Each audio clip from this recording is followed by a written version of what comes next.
राहुल गांधी ने हाथरस पहुंचकर हादसे के पीड़ितों का दर्द बांटने की कोशिश की। सांत्वना भी उन्होंने बताया और उसमें घटना को लेकर दुख भी जताया। 2 जुलाई को उत्तर प्रदेश के हाथरस में एक सत्संग के दौरान भगदड़ मचने से करीब 125 लोगों से ज्यादा की मौत हो गई थी। मरने वालों में ज्यादातर महिलाएं और बच्चे हैं। करीब 108 महिलाएं और 7-8 बच्चे हैं। ये सत्संग भोले बाबा उर्फ नारायण साकार हरि उर्फ सूरजपाल जाटव के नाम पर आयोजित किया गया था।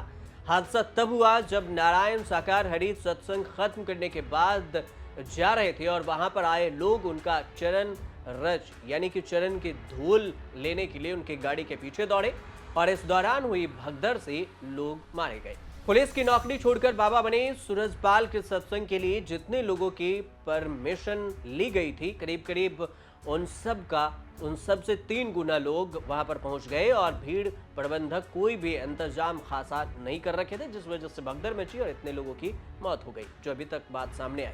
राहुल गांधी ऐसे ही 2020 में भी गैंगरेप के घटना के बाद हाथरस जा रहे थे तो पुलिस ने उन्हें हिरासत में ले लिया था। हालांकि अगले दिन वो अपनी बहन प्रियंका गांधी के साथ फिर से पीड़ित परिवारों के पास पहुंचे और उनसे मुलाकात की थी। लेकिन यहाँ पर राहुल गांधी का जिक्र इसलिए भी हो रहा है क्योंकि अब उत्तर प्रदेश में राहुल गांधी की एंट्री इस तरह से हुई है कि इस बार के लोकसभा चुनाव में जिस तरह से 80 लोकसभा सीटों में से 37 सीटें अखिलेश यादव ने जीती और 6 सीटें कांग्रेस पार्टी को मिली, तो जिक्र ये हो रहा है कि अगर राहुल गांधी की एंट्री उत्तर प्रदेश में क्षेत्रीय स्तर पर ऐसे अचानक से हो रही है तो क्या कुछ नया समीकरण बदलने वाला है। यह चर्चा इसलिए भी क्योंकि अगर राहुल गांधी गए हैं तो अखिलेश यादव भी वहां पहुंचेंगे। अखिलेश यादव के लिए क्या ये आसान है उत्तर प्रदेश में राहुल गांधी की यानी कि कांग्रेस की एंट्री? अगर एंट्री होती है तो फिर ये किससे ज्यादा नुकसान होगा, कांग्रेस को या फिर समाजवादी पार्टी को? लेकिन ये समझना जरूरी है। इस वीडियो में हम ये बताने की कोशिश कर रहे हैं कि दोनों तरफ से राहुल गांधी का फोकस अब उत्तर प्रदेश और फिर गुजरात हो गया है। हादसे को स्थानीय प्रशासन की लापरवाही की बात तो पहले से ही चल रही थी, लेकिन राहुल गांधी ने भी हाथरस में जो घटना घटित हुई है उसको लेकर बात उठाया और कहा कि इस घटना के बारे में पता लगाया जाना चाहिए। उत्तर प्रदेश के सीएम योगी आदित्यनाथ से खुले दिल से पीड़ितों को मुआवजा देने की अपील भी की और ये भी बताया कि वो इस मुद्दे को संसद में भी उठाएंगे। हाथरस में कही गई राहुल गांधी की बातों से यह समझना मुश्किल हो रहा है कि एक तरफ तो वे इस मुद्दों को संसद में उठाने की बात कर रहे हैं और उसी वक्त ये भी कहते हैं कि वो इस मामले में राजनीतिकरण के पक्ष में नहीं है। अब भला ऐसे कैसे हो सकता है कि मुद्दा उठाया भी जाए और इस पर राजनीतिक ना हो? अब राहुल गांधी के इसी बयानों को समझने की भी कोशिश करते हैं। हाथरस में पीड़ित परिवारों से मुलाकात के दौरान राहुल गांधी के साथ कांग्रेस और समाजवादी पार्टी दोनों के ही नेता पहुंचे थे। उत्तर प्रदेश कांग्रेस अध्यक्ष अजय राय भी मौके पर मौजूद रहे। हाथरस के सत्संग के दौरान हुई भगदड़ की घटना के बारे में राहुल गांधी ने पीड़ितों के परिवार से जानकारी ली और उनसे बातचीत भी की। उन्हें आश्वस्त भी किया कि कांग्रेस पार्टी आपके परिवारों के साथ है। राहुल गांधी का बयान सुनिए, उसके बाद आपको बताते हैं ये पूरा उत्तर प्रदेश और गुजरात का समीकरण। बहुत परिवारों को नुकसान हुआ है, काफ़ी लोगों की मृत्यु हुई है, तो दुख की बात है। मैं इसको राजनीतिक प्रिज्म से नहीं कहना चाहता हूँ, मगर प्रशासन की कमी तो है जी और गलतियाँ तो हुई हैं, फोन थोड़ा साइड करिए। तो ये पता लगाना चाहिए और शायद सबसे ज़रूरी बात कि कॉम्पनसेशन सही मिलना चाहिए क्योंकि ये गरीब परिवार है जी हाँ। और मुश्किल का समय है इनके लिए तो कॉम्पनसेशन ज़्यादा से ज़्यादा। और मैं यूपी के चीफ मिनिस्टर से विनती करता हूँ कि दिल खोल के कॉम्पनसेशन करें। राहुल गांधी ने लोकसभा में अग्निवीर के परिवारों को कोई भी आर्थिक मदद न मिलने का भी मुद्दा जोर शोर से उठाया था और उस पर रक्षा मंत्री राजनाथ सिंह ने भी जवाब दिया था, जो कि अब काफी इस पर चर्चा भी हो रही है। हाथरस पर राजनीतिक कैसे नहीं हो सकती है ये भी समझिए। हालांकि बोल तो दिया गया राजनीति नहीं होगी, लेकिन कैसे नहीं होगी? यह हादसा और राहुल गांधी का हाथरस दौरान ऐसे वक्त में है जब उत्तर प्रदेश में सभी राजनीतिक दल उपचुनाव की तैयारी कर रहे हैं। एक विधायक को अदालत से सजा हो जाने पर और 9 विधायकों के लोकसभा में जीतने की वजह से उपचुनाव हो रहे हैं। यूपी में 10 विधानसभा सीटों पर उपचुनाव होने, हाथरस हादसे पर तरह तरह के सवाल उठ रहे हैं, लेकिन घटना को लेकर निशाने पर आए हैं भोले बाबा यानी कि सूरजपाल जाटव को सीधे सीधे कोई जिम्मेदार नहीं बता रहा, नहीं ठहरा रहा है। यहां तक कि पुलिस भी एफआईआर में सूरजपाल जाटव का नाम नहीं लिखी है। इसके अलावा वहां पर 14 लोगों के एफआईआर में नाम है, 7 लोगों की गिरफ्तारी हो चुकी है, लेकिन मुख्य आरोपी भी पकड़ा गया। ऐसी भी बात नहीं है कि जल्दी से उसे गिरफ्तार किया गया। आधी दर्जन से ज्यादा लोगों की गिरफ्तारी हो चुकी है, लेकिन मुख्य आरोपी और बाबा फरार है।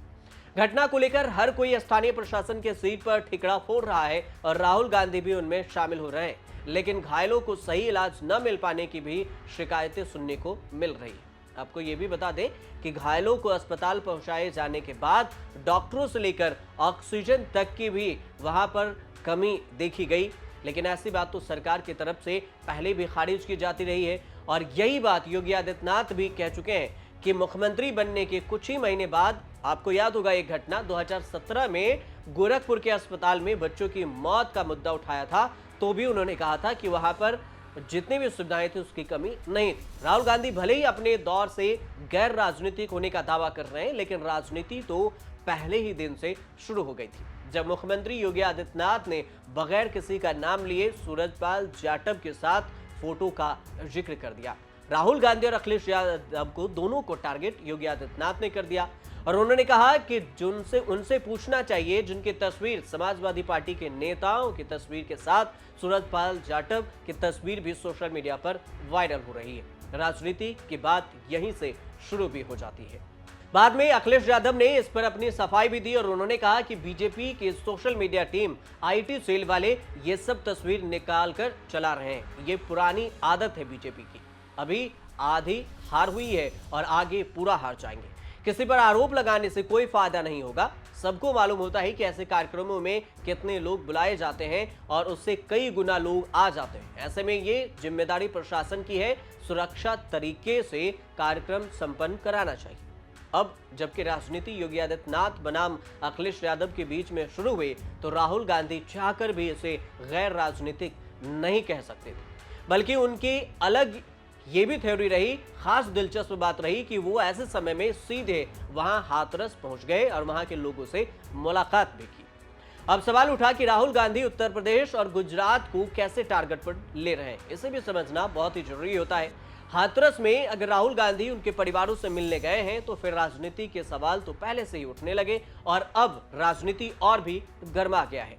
लेकिन राहुल गांधी भले ही परहेज कर रहे हों, लेकिन संसद पहुंचते पहुंचते योगी आदित्यनाथ पूरी तरह उनके निशाने पर भी आ चुके हैं और जाहिर है कि बाबा के भक्तों में बड़ा सा वोट बैंक देखकर राहुल गांधी की हुई दिलचस्पी है ही, साथ में ऐसा भी है कि अखिलेश यादव भी की चिंता बढ़ सकती है, क्योंकि आने वाले समय में अगर उत्तर प्रदेश में वोटों की बात होती है तो फिर अखिलेश यादव की पार्टी समाजवादी पार्टी को ज्यादा नुकसान होगा, क्योंकि अगर वोट की बंटवारा होगी तो फिर कांग्रेस और समाजवादी पार्टी अगर मिलकर भी लड़ती है तो भी बीजेपी के वोट से ज्यादा समाजवादी पार्टी के वोट कटेंगे।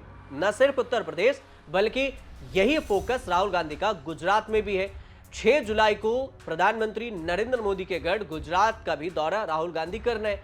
हाल ही के संसद के सत्र के दौरान राहुल गांधी ने सदन में प्रधानमंत्री मोदी को चुनौती देते हुए कहा था कि इस बार के विधानसभा चुनाव में कांग्रेस बीजेपी को हराएगी और इसी बात को लेकर 3 दशक से, आपको यह भी बता दें कि 3 दशक से कांग्रेस गुजरात में सत्ता से बाहर है, लेकिन राज्य में पिछले कई सालों से ऐसी कोई घटनाएं भी नहीं हुई जिसमें दोनों पार्टियों के कार्यकर्ताओं के बीच में सीधी झड़प हुई हो।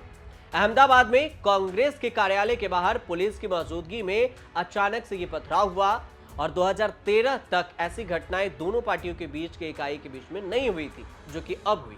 इसी पर कांग्रेस का कहना है कि राहुल गांधी ने जिस तरह हिंदू धर्म को लेकर कहा वह एकदम सही बात है। कांग्रेस के प्रदेश अध्यक्ष शक्ति सिंह गोहिल को राहुल गांधी का करीबी माना जाता है और वो भी बीजेपी को क्लीन स्वीप से रोकने और राजकोट अग्निकांड हादसे पर पूरे शहर के बंद करके गोहिल ने अपना कद और भी बढ़ा लिया।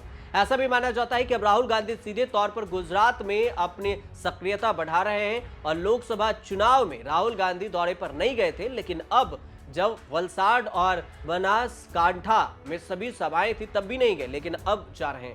ऐसे में राजनीतिक होगा और दोनों ही राज्यों के बीच में जो विधानसभा चुनाव होने वाली है आने वाले वक्त में 2027 में गुजरात में भी विधानसभा के चुनाव है और 2029 में यहां देखिए उत्तर प्रदेश में भी चुनाव है। ऐसे में यह भी देखना दिलचस्प होगा कि फिर दोनों ही राज्यों के लिए कांग्रेस अपने कितने टारगेट को लेकर चल रही है और फोकस को राहुल गांधी पहले ही शिफ्ट कर चुके हैं या फिर और भी कौन से परिवर्तन होने बाकी है। फिलहाल आप देखते रहिए न्यूज़ तक।